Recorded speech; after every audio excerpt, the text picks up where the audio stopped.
वालेकुम प्यारे बच्चों, कैसे हैं आप सब। उम्मीद है कि खैरियत से होंगे। प्यारे बच्चों, इन तस्वीर को गौर से देखिए। क्या आप इन तस्वीर के नाम बता सकते हैं? रीछ, रोटी, रुमाल। रीछ, रोटी, रुमाल। चलिए अब मैं आपको एक दिलचस्प कहानी सुनाती हूँ। कहानी को गौर से सुनिएगा। रानी साहिबा कमरे में बैठी हैं। उनके पसंदीदा रीछ की तस्वीर दीवार पर लटकी है। उन्होंने रोटी खाई और पानी पीकर रुमाल से हाथ साफ किए।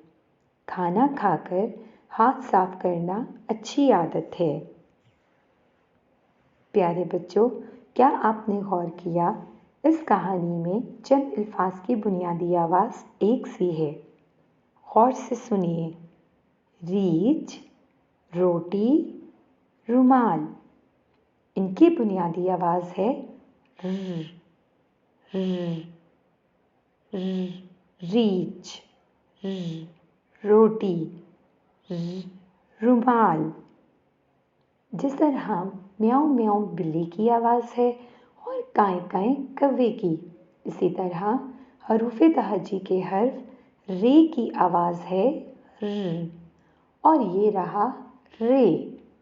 रे कहता है र, र, र, रीछ, र, र, रोटी, र, र, रुमाल।